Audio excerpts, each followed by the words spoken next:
What's going on, guys? It's your boy the Markham Knight here. Today's video is going to be all about Zack Snyder's Justice League. This one is going to be a full trailer breakdown. I'm going to go through it scene by scene, shot by shot kind of, and break down what I think's going on. Now I am going to pause it where I feel like it needs to be paused, but let's get right into it because I do feel like this is probably going to be a longer video. So let's get started. Max Original. Okay, so this is the death of Superman at the end of BVS, and Snyder has a way of doing that before his other movies. Like in BVS, you saw the end of Man of Steel, so now in Justice League, you see the end of BVS. That's Lex Luthor's line at the end of it. He's warning Batman the bell's been rung, and it's been heard, and that's speaking about Darkseid. We know he had a connection to Steppenwolf in it. And that's the Amazons, Queen Hippolyta. Let's pause that right there. So this right here, I feel like, is the fight where they're fighting for the Amazons have the mother box that Steppenwolf wants. So I feel like this is the Steppenwolf and Parademons fight against Queen Hippolyta and the Amazons, where Steppenwolf gets the mother box. Now clearly I think Steppenwolf won here because the dome is going down. So we're going to get to see that in the movie. It'll be pretty cool because it did look really different from what Justice League looked like, from what Zack Snyder showed us. Let's continue. Brothers DC. I had a dream. It's the Knightmare sequence. I'm going to pause that right there. Okay, so the Knightmare sequence is going to be really cool. I feel like it's going to be the favorite part of a lot of people in the movie and stuff like that. But I do feel like this is going to be really awesome. How much of it we get to see in the movie, we don't necessarily know. Clearly in this scene here, the invasion has taken full effect. Darkseid has taken over Earth. So how much of this we're going to get to watch will be pretty interesting to see in the movie. Okay, so I'm going to stop that there. Wonder Woman is following the arrow. She's definitely followed it to that temple, and she's inside at this point, and she's looking up the history of Darkseid. How much about Darkseid she knew beforehand from the Amazons, we don't necessarily know, but here she looks up the history of it. And clearly there's stuff going on with Darkseid here. That's so awesome. Let's continue that. Wow. Okay.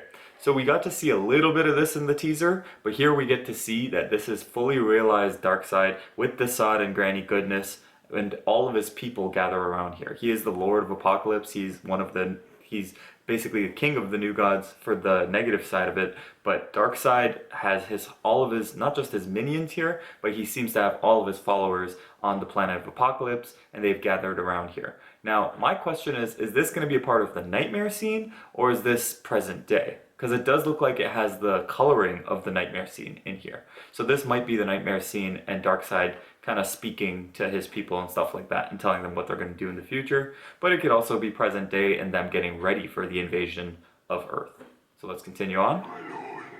That's awesome. Okay, I'm going to stop that again right there. So this is Steppenwolf speaking to Darkseid, but I don't think that's physical Darkseid there. I think it's an astral projection of him. I think he's on Apokolips, and this is Steppenwolf kind of giving him the breakdown of how it's going, taking over Earth right now. So let's continue on. It's the battle of the Amazons between Steppenwolf. So I already spoke about that before. It's Batman recruiting the team.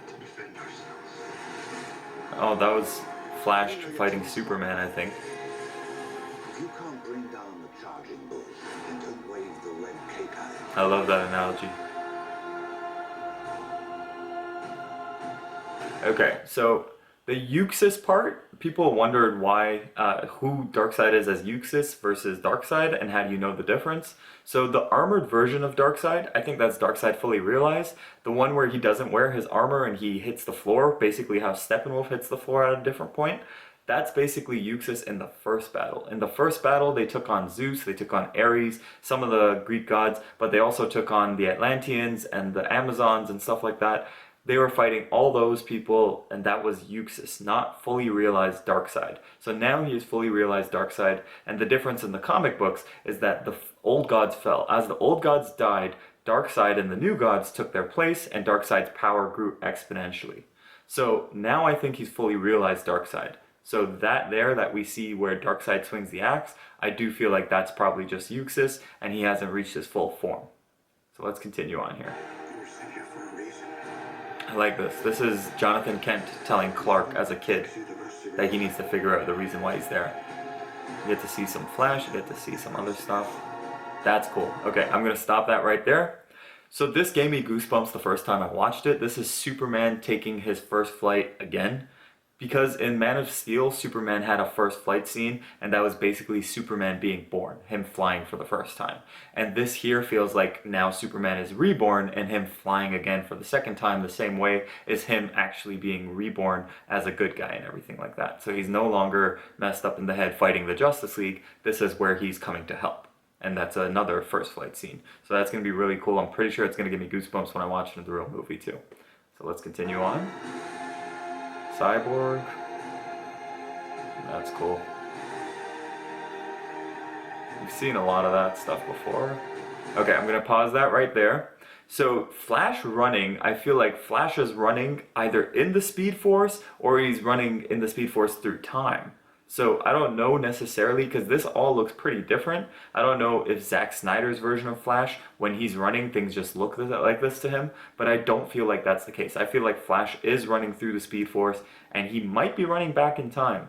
Because Batman has seen the Knightmare scene, and when he had that in BVS, Flash came back and he said, "Am I too soon? I'm too soon." So Batman, after maybe potentially losing the war, might tell Flash to go back in time and tell him and warn him and everything that Superman, or Lois is the key for Superman, so none of this in this future, that Knightmare scene, could be prevented. So let's continue on here. We saw that. Oh, that's cool. That was the old fight. A lot of cool fight scenes here. It will. It has to. It's a great line. We live in a society where honor is a distant memory. I like that line. Right. Batman. Okay, I'm gonna pause that right there. First off, Jared Leto looks awesome. Zack Snyder kind of tried to throw us off a little bit. He said, "I don't even know if he's gonna have the Joker makeup on in the first place." Clearly, he has the white face, the green hair, the red lips. But a couple of things to point out here. His line. First, his line was, "We live in a society where honor is a distant memory." So he's speaking about now the world has changed. I feel like this version of Joker, this is Batman and Cyborg recruiting Joker in their war against Superman, and I feel like this Joker has taken over Arkham Asylum. I feel like Batman's probably trying to get him to help him in this war, but it's really cool that Cyborg's alive. We hadn't seen anything about Cyborg before, but he's alive in this, and I think Batman and Joker are going to work together on the same team with Deathstroke and with Mira. And I feel like that's kind of why they did the reshoots and stuff. I feel like this is all the extra stuff that they shot. And how much and how big it's going to be, Zack said it was probably about 5 minutes, but we don't necessarily know. Anyways, that's the entire trailer, guys. There are some parts that I just kind of skipped through because it was a quick little fight scene here or there or something. But a lot of the stuff that we did see from prior before were in this also. But a bunch of new stuff that we had never seen before that has got me super amped to watch this movie. Even more so than I already was. I mean, there's a GIF that I'm going to put up. But basically, it's my excitement level is like Doomsday exploding. Doomsday exploding in that GIF is my current level of excitement for this movie. It's basically on overload. And I don't think there's anything else that should be revealed moving forward to watch this movie. It is 4 hours long. I really hope it gets a theater drop. I mean, if they do a marathon of Man of Steel, Batman vs. Superman, and Justice League, they can make a lot of money. I mean, they put maybe $70 million into these reshoots and everything for Zack Snyder to be able to get everything done. So if you want to make that money up, that'll make that up in less than a day. So it would be really, really cool for them to re-release that. It would also be a really good way to get people to start going to theaters again. But guys, you watched this trailer at this point. You had to have seen it at some point. But if you've watched this trailer and you watched this breakdown, what do you guys think? How much of this is going to be brand new stuff? Is it going to still hit the same story beats? I mean, we're still going to have Steppenwolf being the guy who takes the mother boxes. They're going to restore Superman. Superman's going to fight them, and then they're all going to team up and take down Steppenwolf. But I kind of liken this to potentially being like a car. I'm going to give you a car analogy. So you can buy a 1969 Corvette Stingray, and it can be in really, really bad shape, which is potentially what Justice League was, because that could be just one version of the car.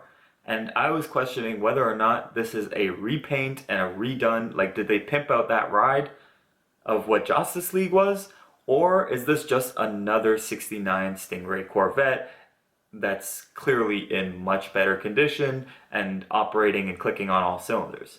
So I do feel like at this point it is the latter. I feel like we're gonna get, it might be a same type of car, but it's definitely not the same car. And this might be the same type of movie. It might still hit the same story beats, but I feel like it is still a different movie. And I feel like these trailers and the last two teasers did a good job of kind of pointing us in a different direction. Anyways, guys, tell me what you think. This is the Markham Knight, and I need you to like, comment, and subscribe.